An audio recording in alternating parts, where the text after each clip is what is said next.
Maya stared at the crumpled paper in her hands for the third time that afternoon. Another rejection. The apartment manager's words still rang in her ears.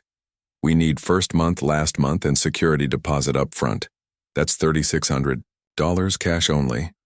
She folded the paper and stuffed it into her jacket pocket alongside 4 other rejection letters from that week. The downtown bus stop bench felt cold against her back, and the November wind cut through her thin coat like it had a personal grudge against her. At 22, Maya worked at a coffee shop in the morning and cleaned offices at night. 2 jobs. Should have been enough, but somehow it never was. After paying for her tiny shared room, food, and bus fare, there was nothing left to save. The math was simple and cruel. She needed money to get an apartment, but she needed an apartment to save money. The sky had been gray all day, and now it was starting to spit rain. Maya pulled her hood up and checked her phone. The next bus wouldn't come for another hour, and she had nowhere else to go. Her roommate had made it clear she couldn't stay past Friday. That gave her exactly 4 days to figure something out. She was lost in her thoughts when a small voice broke through the noise of traffic and city life. "Are you okay, lady?" Maya looked up to see a little girl sitting at the other end of the bench. She couldn't have been more than 6 or 7 years old, wearing a puffy purple coat that was at least 2 sizes too big for her. Her dark hair was pulled back in a messy ponytail, and she carried a backpack covered in cartoon characters that had seen better days. "I'm fine, sweetie," Maya said, trying to smile. "Are you waiting for someone?" The girl nodded and scooted a little closer on the bench. "My grandma is supposed to pick me up from school. She's just running late." Maya glanced around the bus stop. It was getting darker and the rain was picking up. "How long have you been waiting?" The girl shrugged. "A while. Maybe since lunchtime." She dug into her backpack and pulled out a small package of crackers. "Want some? You look hungry." Maya's heart squeezed. She was hungry. She'd skipped lunch to save money, but this little girl was offering to share what might be her only food. "That's very sweet of you, but you keep them. I'm sure your grandma will be here soon." "She forgets sometimes," the girl said matter-of-factly. "Ever since Grandpa died, she gets mixed up about things. Like yesterday, she made breakfast at dinner time and asked me why I wasn't getting ready for school on Saturday." A chill ran through Maya that had nothing to do with the weather. "What's your name, honey?" "Lucy. What's yours?" "I'm Maya." She studied Lucy's face, looking for signs of distress. But the girl seemed remarkably calm for someone whose guardian had apparently forgotten her. "Lucy, do you have anyone else you can call? An aunt or uncle, maybe?" Lucy shook her head. "Just Grandma Rose. My mom and dad died in a car crash when I was 5. That's when I came to live with Grandma and Grandpa. But then Grandpa had a heart attack last Christmas." She said it all so casually, like she was reciting her address or phone number. Maya felt her chest tighten. This little girl had been through more loss than most adults could handle, and here she was sitting at a bus stop in the rain, more concerned about Maya's well-being than her own situation. "Lucy, I think maybe we should call someone. The police. Could help find your grandma or—" "No!" Lucy's eyes went wide with panic. "Please don't call the police. They'll take me away from Grandma Rose. They tried before, but I told them everything was fine.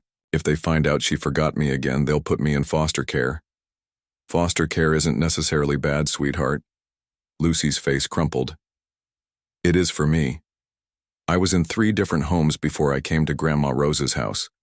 The first family already had 4 kids and didn't want another one. The second family was nice, but then they moved to another state and couldn't take me. The third family—" She trailed off and looked down at her hands. They weren't very nice. Maya felt sick. She wanted to wrap this little girl in her arms and promise her that everything would be okay. But what did she know about taking care of a child? She could barely take care of herself. The rain was coming down harder now, and the bus stop shelter wasn't doing much to keep them dry. Maya made a decision. "Come on, Lucy, let's go find your grandma. Do you know her address?" Lucy's face brightened. "You'll help me?" "Of course I will." They walked 6 blocks through the rain to a run-down apartment building. Lucy led Maya up 3 flights of stairs to a door with peeling paint and a loose number 7 hanging sideways. "Grandma Rose?" Lucy called out as she knocked. "It's me, Lucy. I'm home from school." After a long moment, they heard shuffling footsteps, and the door opened, to reveal an elderly Asian woman in a faded bathrobe. Her gray hair was messy and she looked confused. "Lucy? What are you doing out there? Did you forget your key again?" "I was at school, Grandma. You were supposed to pick me up, remember?" The old woman's face went through several emotions: confusion, embarrassment, and then something that looked like fear. Oh no, what time is it? How long were you waiting?" "It's okay, Grandma Rose," Lucy said gently, like she was the adult in the situation. "This is my friend Maya. She helped me get home." Grandma Rose looked at Maya with suspicious eyes. "Who are you? Are you from the government?" "No, ma'am, I just found Lucy at the bus stop and wanted to make sure she got home safely." The older woman's shoulders sagged with relief and she stepped aside to let them in. The apartment was tiny and cluttered, but clean. Pictures of Lucy at various ages covered every surface, and the smell of old tea and medicine hung in the air. "I'm so sorry," Grandma Rose said, wringing her hands. "I don't know what happened. I thought today was Saturday. I've been having trouble keeping track lately." Maya watched as Lucy helped her grandmother to a chair and brought her a glass of water. This little girl was taking care of an adult who was supposed to be taking care of her. "Lucy," Maya said softly, "can I talk to you in the kitchen for a minute?" They stepped into the small kitchen and Maya knelt down to Lucy's eye level. "Honey, this is a lot of responsibility for someone your age." "I know," Lucy said, "but I can handle it. Grandma Rose needs me, and I need her. We're a team." Maya looked at this brave little girl and felt something crack open in her chest. Here was a child who had lost everything, but was still fighting to keep what little family she had left. And here Maya was, a grown woman who couldn't even figure out where she was going to sleep next week. "You know what, Lucy?" Maya said, making another impulsive decision. "You're right. You do need each other. And maybe—" She paused, hardly believing what she was about to say. "Maybe you both need someone else on your team." Lucy's eyes lit up. "Really? You want to be on our team?" Maya nodded, even though she had no idea what she was getting herself into. "Really? We'll figure it out together." As they walked back into the living room where Grandma Rose was dozing in her chair, Maya realized that sometimes life doesn't give you what you planned for. Sometimes it gives you exactly what you need, even when you don't know you need it. The rain continued to fall outside, but for the first time in months, Maya felt like she might have found something that felt like home. Maya spent that night on Grandma Rose's couch, listening to Lucy's soft breathing from the bedroom they shared. She stared at the ceiling, wondering what she had gotten herself into. 3 days ago, her biggest worry was finding a place to live. Now she was somehow responsible for helping a little girl and her grandmother, who clearly needed more support than they were getting.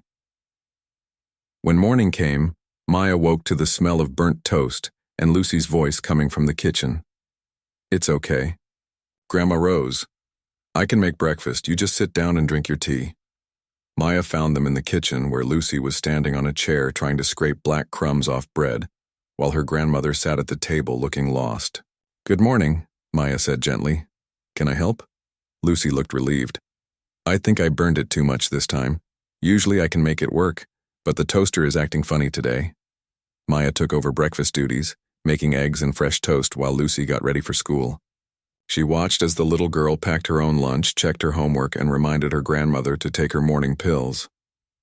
"Lucy, how long has it been just you two?" Maya asked as they walked to the bus stop. "Since Grandpa died," Lucy said, adjusting her heavy backpack. At first, Grandma Rose was okay. She was sad, but she remembered things. But then she started forgetting little stuff like where she put her glasses or what day it was. Now she forgets bigger things like picking me up from school or buying groceries. "Have you told anyone at school?" Lucy shook her head quickly. "Mrs. Patterson, my teacher, asked me once if everything was okay at home. I told her yes, because if I tell the truth, they'll take me away. And then what happens to Grandma Rose? She can't live by herself anymore." Maya felt a weight settle on her shoulders. This wasn't just about a child needing care. It was about keeping a family together when the system seemed designed to pull them apart. After dropping Lucy off at school, Maya went to her morning job at the coffee shop. But her mind kept wandering back to the tiny apartment where Grandma Rose was probably confused about where everyone had gone. During her break, Maya called in sick to her evening cleaning job and went back to check on the elderly woman. She found Grandma Rose in her nightgown at 2 in the afternoon, standing in the kitchen with a bewildered expression. "Where did Lucy go?" she asked when she saw Maya. "I can't find her anywhere." "She's at school, remember? She'll be home around 3:30. Relief washed over Grandma Rose's face. "Oh yes, school, of course." She sat down heavily in her chair. "I used to be so sharp, you know. I ran my own restaurant for 30 years. Never forgot an order or missed a delivery. Now I can't even remember if I fed the cat, and we don't even have a cat."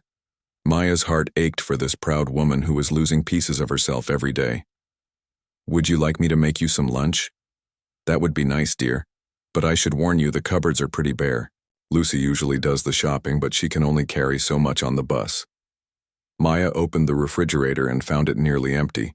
Just some wilted vegetables, expired milk, and a package of hot dogs.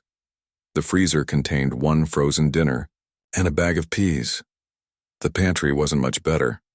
"Grandma Rose, when did you last go grocery shopping?" The older woman looked embarrassed. "I'm not sure. I get confused at the store now. All those bright lights and loud noises, and the money. I can never remember how much things should cost. Last time I went, I came home with 3 loaves of bread and no milk." Maya made a mental calculation. She had $43 in her wallet, money she'd planned to save toward a security deposit. But looking at this nearly empty kitchen, she knew what she had to do. "I'll be right back," she told Grandma Rose. "I'm going to get some groceries." At the store, Maya carefully selected items that would stretch the farthest: rice, beans, pasta, eggs, milk, bread, peanut butter, and some fresh fruits and vegetables. She spent $38, leaving her with $5 to her name. When she returned, Grandma Rose was sitting exactly where she'd left her, staring out the window. "I brought some food," Maya said, unpacking the bags. "You didn't have to do that, dear. We're not your responsibility." Maya paused in putting away groceries. "Maybe not, but Lucy is 6 years old, and she's been carrying responsibilities that most adults couldn't handle. Someone needs to help." "The thing is," Grandma Rose said quietly, "I know I'm getting worse. Some days I'm fine, sharp as ever. But other days, it's like I'm living in a fog. I tried to apply for help, but the paperwork was so confusing, and they wanted to send people here to evaluate our situation. I was scared they'd decide Lucy couldn't stay with me." Maya sat down across from her. "So you've been trying to handle this alone." "Lucy deserves better than this," Grandma Rose continued. "She should have a normal childhood, not taking care of a confused old woman. But she's all I have left of my family, and I can't bear to let her go." When Lucy came home from school, she found Maya helping Grandma Rose with a jigsaw puzzle at the kitchen table while dinner simmered on the stove. "You came back," Lucy said, dropping her backpack and rushing to give Maya a hug. "Of course I did. I told you we're a team now." Over dinner, Lucy told them about her day at school. She was smart and funny, making jokes about her math teacher's terrible jokes and describing a book she was reading about a girl who solved mysteries. "I want to be a detective when I grow up," Lucy announced. "Or maybe a doctor.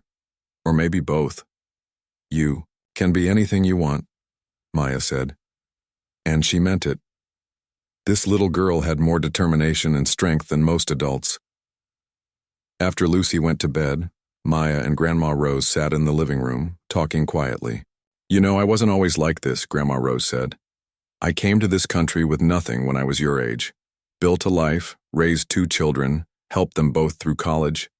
My daughter, Lucy's mother, she was going to be a teacher. Had such big dreams. What happened to change things for you? Age, I suppose, and grief. After my husband died, it's like parts of my mind just started shutting down. The doctor says it might be early dementia, but the appointments are expensive and insurance doesn't cover much." Maya looked around the small apartment. She saw the photos of Lucy at various ages, the carefully maintained furniture that had probably been there for decades, the medicine bottles lined up on the counter. This was a home built with love, even if it was falling apart at the edges. Grandma Rose, what if we figured out a way to make this work? All three of us together? The older woman looked at her with surprise. Dear, you don't understand what you're saying. This isn't temporary help. I'm only going to get worse. And Lucy, she needs stability, education, opportunities. What can an old woman with a failing mind and a young woman with no money offer her? Maya thought about this question as she settled back onto the couch that night. What could they offer Lucy? They didn't have much money between them. Maya was still essentially homeless. Grandma Rose needed increasing levels of care. But as she listened to Lucy's peaceful breathing from the next room, Maya realized they had something that couldn't be bought or provided by any system. They had each other. They had love. And sometimes that was enough to start building something real. Tomorrow she would figure out how to make it work. Tonight, for the first time in months, Maya felt like she belonged somewhere. Maya had been staying with Lucy and Grandma Rose for 2 weeks when everything changed. She'd fallen into a routine, helping Lucy get ready for school, making sure Grandma Rose took her medicine, working at the coffee shop, then coming back to cook dinner and help with homework. It wasn't perfect, but it was working. Then came the morning when she couldn't wake Grandma Rose up. Grandma Rose? Maya shook her shoulder gently. It's time for breakfast. The older woman opened her eyes, but they looked strange, unfocused and glassy. When she tried to sit up, she swayed dangerously. I don't feel right, Grandma Rose whispered. Everything is spinning. Maya felt her heart start racing. Lucy, can you get me the phone? Lucy appeared in the doorway, already dressed for school. She took one look at her grandmother and went pale. Is she okay? I think we need to call for help. Within minutes, paramedics filled the small apartment. They asked questions Maya couldn't answer, about Grandma Rose's medical history, her medications, her doctor's name. Lucy knew some of the answers, which broke Maya's heart. No 6-year-old should know their guardian's blood pressure medication schedule. We need to take her to the hospital, the lead paramedic said. Are you family? Maya hesitated. I'm a friend helping out. What about the child? Is there family we can call? Lucy grabbed Maya's hand tightly. Maya is my family now, she said with determination that surprised everyone. At the hospital, Maya sat in the waiting room with Lucy curled up in her lap. They'd been there for 4 hours and Lucy had missed school, but Maya couldn't bring herself to care about attendance right now. Is Grandma Rose going to die like Grandpa did? Lucy asked quietly. I don't know, sweetheart. The doctors are taking good care of her. If she dies, will you still want to be on our team? Maya felt tears prick her eyes. Lucy, listen to me. No matter what happens, I'm not going anywhere. We're family now, remember? When the doctor finally came out, he looked tired. Mrs. Chen is stable. She had what we call a mini-stroke. It's not life-threatening, but it shows that her condition is progressing faster than we'd hoped. What does that mean? Maya asked. It means she's going to need more care than before. Memory issues, possible confusion, difficulty with daily tasks. Does she have family who can help? Maya looked down at Lucy, who was pretending to sleep but was clearly listening to every word. She has us. The doctor studied Maya's face. Are you a relative? No, but I've been helping them. Is that enough? For now, maybe. But you should know that Adult Protective Services will probably want to evaluate the situation. An elderly person with dementia, living with a child. They'll want to make sure everyone is safe. Maya's stomach dropped. This was exactly what Lucy had been afraid of. Over the next few days, while Grandma Rose recovered in the hospital, Maya got a crash course in caring for a child alone. She learned that Lucy liked her sandwiches cut diagonally, that she was afraid of the dark but too proud to ask for a nightlight, and that she did her homework at the kitchen table every night because it was the only surface in the apartment big enough to spread out her books. Maya, Lucy said one evening as they worked on her math homework together, are you going to leave when Grandma Rose comes home? Why would I leave? Because taking care of us is hard work, and you don't get paid for it like a real job. Maya put down her pencil and looked at Lucy. You know what? You're right. Taking care of you two is hard work. It's harder than any job I've ever had. But it's also the best job I've ever had. Really? Really? Before I met you and Grandma Rose, I was just trying to survive each day. Now I have something to wake up for. I have people who need me and people I need too. Lucy smiled and went back to her math problems, but Maya could see the relief in her shoulders. When Grandma Rose came home from the hospital, she was different, more frail, more confused. She called Maya by her daughter's name sometimes and forgot Lucy's school schedule completely. But she also had moments of perfect clarity that made Maya understand why Lucy fought so hard to keep their family together. You know, Maya, Grandma Rose said one afternoon while they folded Lao and dry together, I may be losing my memory, but I'm not stupid. I can see what you've given up to be here with us. I haven't given up anything important. You had your own life, your own plans, and now you're wiping down counters and helping with homework instead of whatever dreams you had before. Maya thought about this as she matched Lucy's tiny socks. Maybe my dreams were too small before. Maybe I needed bigger ones. That evening, Maya made a decision that scared her more than anything she'd ever done.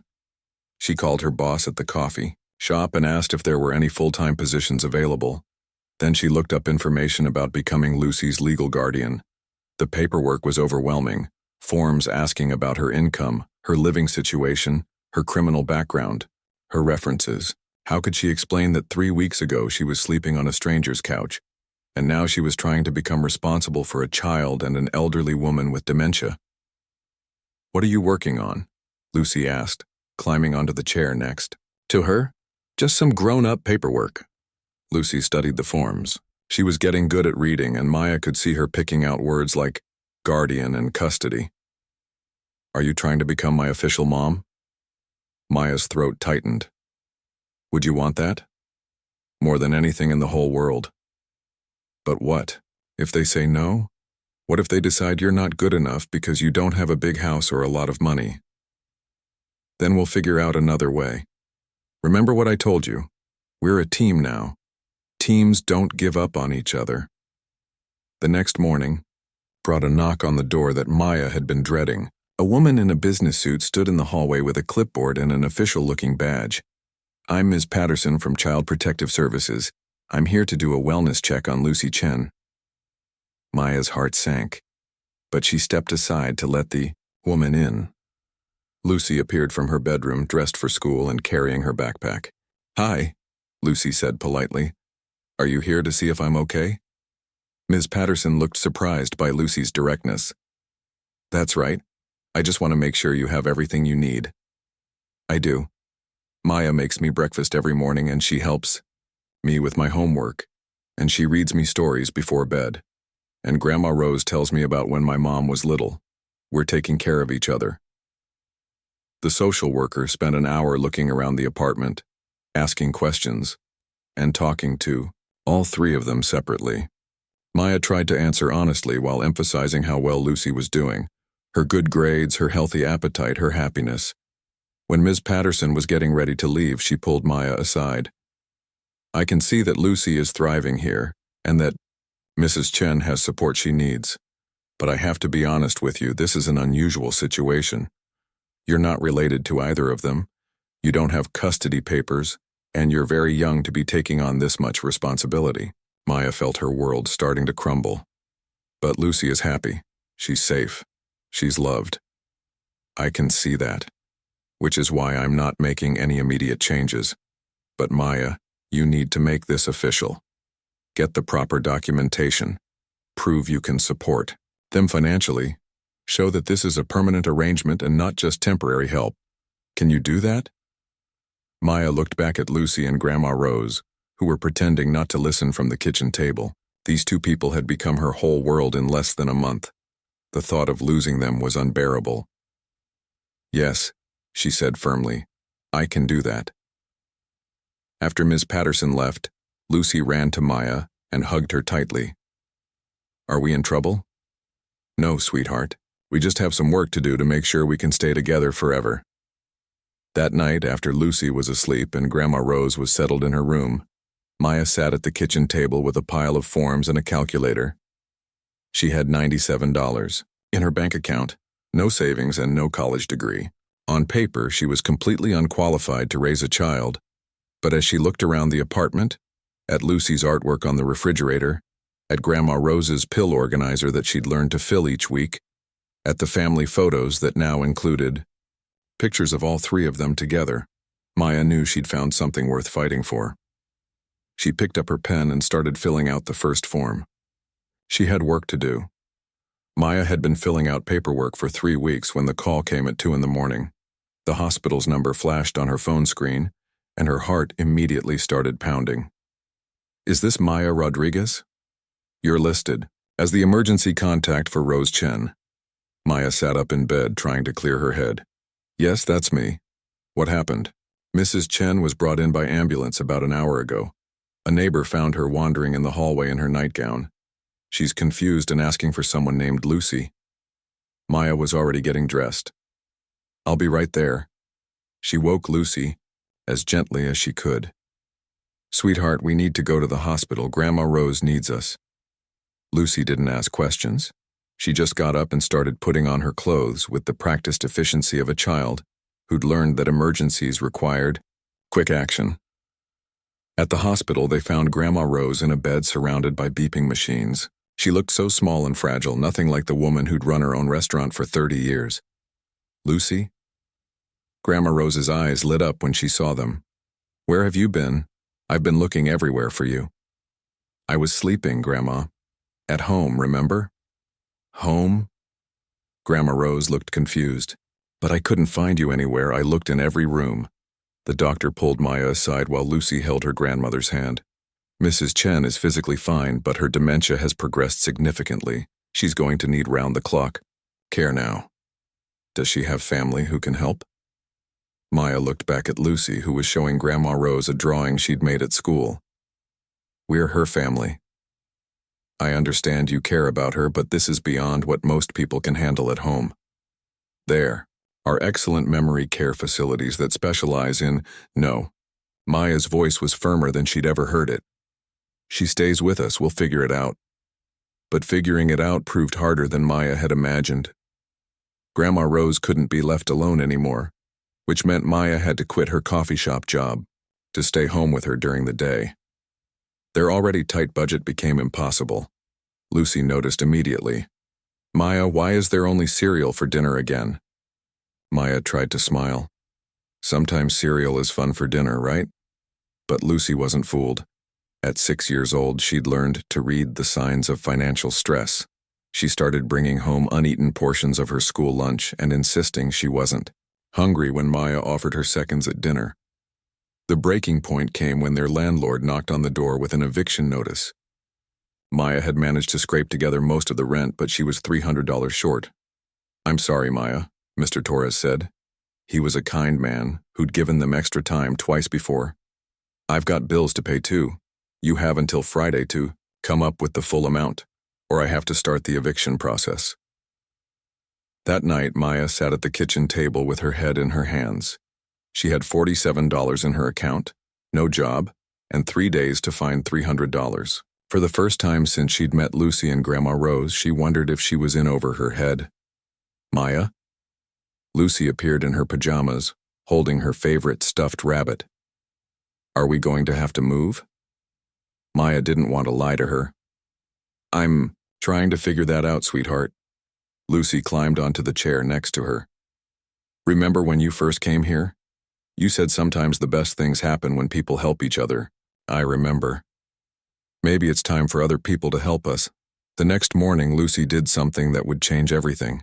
She went to school and told her teacher, Mrs. Williams, the truth about their situation. Maya found out when Mrs. Williams called that afternoon. "Maya, I hope you don't mind, but Lucy shared with me what's been happening at home.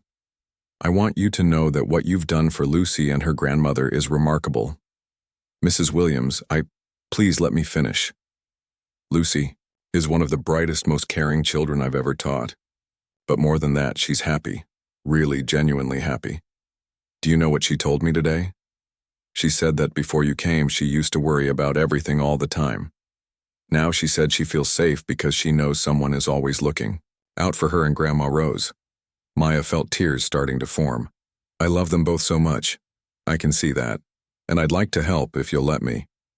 Within 2 days, Maya discovered that Lucy's school had started what they called a community support fund. Mrs. Williams had quietly reached out to other teachers, parents, and local businesses, explaining the situation without violating anyone's privacy. The response was overwhelming. The bakery where Maya used to buy Lucy's birthday cupcakes donated $50. A parent Maya had never met sent groceries. The school principal, Mr. Davis, offered Maya part-time work helping in the office that she could do while Grandma Rose napped. But the biggest surprise came from someone Maya never expected. She was at home helping Grandma Rose with lunch when there was a knock at the door. Maya opened it to find her old roommate Jessica, standing in the hallway with an envelope in her hands. "Hi, Maya. Can we talk?" Maya hadn't seen Jessica since she'd moved out to stay with Lucy and Grandma Rose. Their last conversation hadn't been pleasant. Jessica had accused Maya of making poor choices and warned her about getting involved with people she barely knew. "Jessica, what are you doing here? I heard about your situation from someone at work. Look, I owe you an apology. When you left to help that little girl and her grandmother, I thought you were being stupid and impulsive." Maya waited, not sure where this was going. "But then I kept thinking about it," Jessica continued. "And I realized that what you did, giving up your own stability to help people who needed you, that takes more courage than I've ever had. I've been safe and comfortable my whole life, but I've never done anything that really mattered." She held out the envelope. "It's not much, but I wanted to help. There's enough there to cover your rent this month and maybe a little extra for groceries." Maya stared at the envelope, afraid to take it. "Jessica, I can't accept this." "Yes, you can, because that's what people do for family. And from what I hear, you've built yourself a pretty amazing family." That evening, Maya, Lucy, and Grandma Rose sat around their kitchen table eating a real dinner. Not cereal, not day-old bread, but actual food with vegetables and protein. Lucy was telling them about her day at school, and Grandma Rose was having one of her clear moments, asking questions and laughing at Lucy's stories. "You know what I realized today?" Maya said. "I spent months trying to figure out how to take care of myself, and I couldn't do it. But when I started trying to take care of you two, suddenly other people wanted to help take care of all of us. That's because people like helping people who help other people," Lucy said with the wisdom of someone much older than 6. "Where did you learn that?" Maya asked. "From watching you," Lucy replied simply.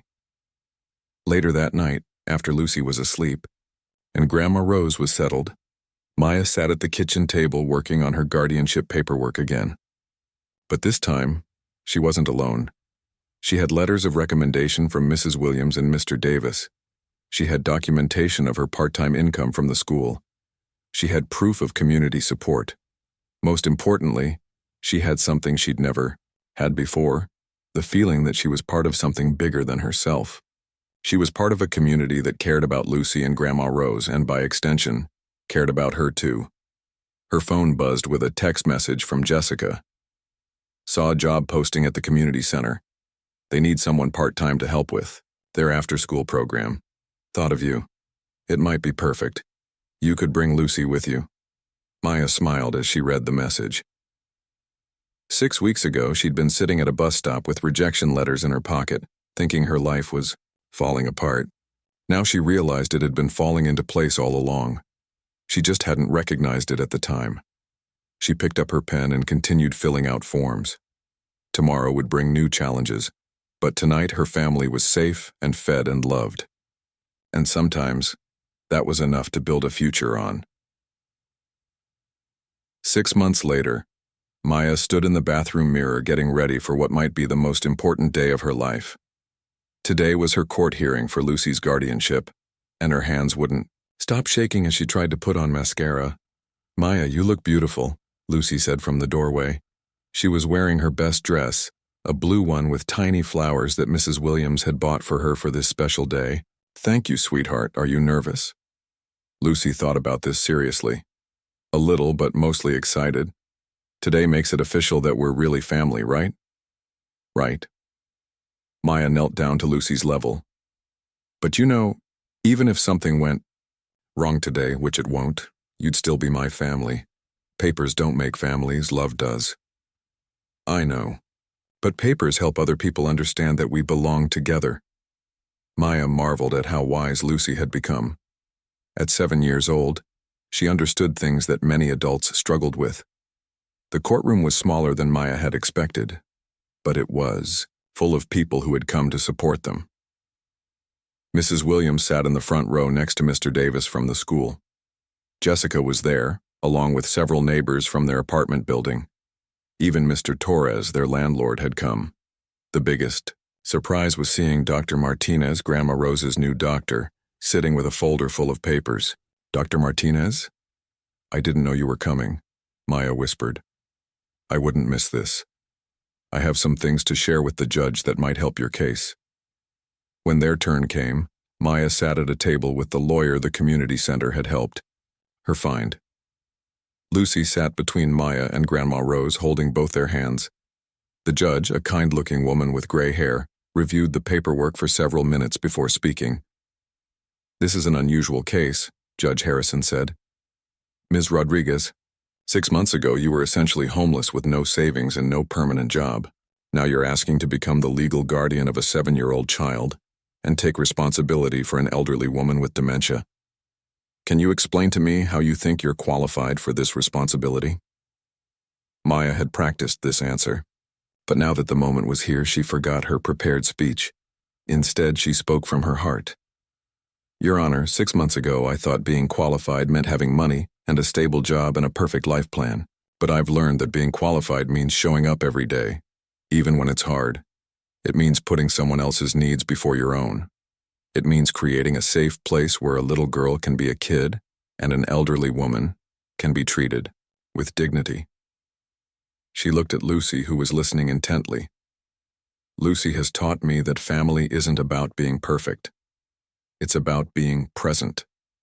And I promise you, I will be present for her and for Grandma Rose for the rest of my life. Judge Harrison nodded. I'd like to hear from some of the people who know your family. Mrs. Williams? Lucy's teacher stood up. Your Honor, I've been teaching for 15 years, and I've never seen a child thrive the way Lucy has in the past 6 months. When I first met her, she was anxious, constantly worried about things no child should have to think about. She was smart but distracted, always looking at the clock, wondering if someone would remember to pick her up from school. Mrs. Williams looked directly at Maya. Now Lucy is confident and happy. She participates in class discussions, she's made friends, and she talks about the future with excitement instead of fear. She tells me about the books Maya reads to her, the way they cook dinner together, and how Maya helps her with her homework every night. This child is loved, and it shows in everything she does. Dr. Martinez spoke next. Your Honor, I've been treating Mrs. Chen for 3 months now. When I first met the family, I was concerned about the arrangement. A young woman with no medical training caring for someone with progressing dementia seemed like a recipe for problems. Maya held her breath. But I've been amazed by what I've observed, Dr. Martinez continued. Maya has learned to manage Mrs. Chen's medications. She recognizes the signs when Mrs. Chen is having a difficult day, and she's created a routine that gives Mrs. Chen stability and comfort. More importantly, she's maintained Mrs. Chen's dignity and kept her connected to her granddaughter. Many people twice Maya's age wouldn't handle this situation as well as she has. Finally, the judge asked to speak with Lucy privately. Maya watched nervously as Lucy walked up to the judge's bench. Lucy, do you understand what's happening here today? Judge Harrison asked gently. Yes, ma'am. Maya wants to adopt me so we can be official family. And is that what you want? More than anything. Maya takes care of me and Grandma Rose, but she also lets me take care of her sometimes too. Like when she's sad, I can make her laugh. And when she's tired, I help her fold laundry. Real families take care of each other. What do you like most about living with Maya? Lucy thought carefully. She makes me feel safe. But not just safe from bad things. Safe to be myself. safe to have big dreams and make mistakes and ask for help when I need it. And she makes Grandma Rose feel safe too, even when Grandma Rose forgets things. One more question, Lucy. If I said yes today, and Maya became your legal guardian, what would you want to tell her? Lucy turned to look at Maya with a huge smile. I'd want to tell her thank you for choosing our family, and that I love her as much as I loved my first mommy. Maya felt tears streaming down her face. She wasn't the only one. Half the courtroom was crying. Judge Harrison called for a brief recess, and Maya spent 15 anxious minutes in the hallway with Lucy and Grandma Rose, who was having a clear day and understood exactly what was happening. Whatever the judge decides, Grandma Rose said, you've already given us the most precious gift anyone could give. You've given us each other. When they returned to the courtroom, Judge Harrison looked serious. I've reviewed all the evidence, spoken with the witnesses, and considered what's best for Lucy's welfare. This case has reminded me that families come in many different forms, and sometimes the most unconventional families are the strongest ones. Maya held her breath. Maya Rodriguez, I'm granting you legal guardianship of Lucy Chen. I'm also approving your request to serve as Mrs. Chen's caregiver with power of attorney for her medical decisions. The courtroom erupted in cheers. Lucy jumped up and hugged Maya so tightly that Maya thought her ribs might crack. We did it, Lucy whispered. We're really, officially family now. That evening, they had a celebration dinner at the apartment. Mrs. Williams brought a cake, Jessica contributed pizza, and several neighbors stopped by with congratulations and small gifts. As Maya tucked Lucy into bed that night, Lucy had one more question. Maya, now that the papers are official, does this mean you can't change your mind about being my mom? Lucy Chen Rodriguez, Maya said, using Lucy's new hyphenated name for the first time. I could never change my mind about loving you. Official papers or not, you're stuck with me forever. Good, Lucy said sleepily. Because you're stuck with me too. Later, Maya sat in the living room with Grandma Rose, who was looking through photo albums. You know, Grandma Rose said, when Lucy's parents died, I thought my world was ending. I was old, alone, and suddenly responsible for a 5-year-old. I didn't think I could do it. But you did do it. You kept her safe and loved until I could help. No, Maya. We did it together. And we'll keep doing it together, for as long as I'm able to remember who we are.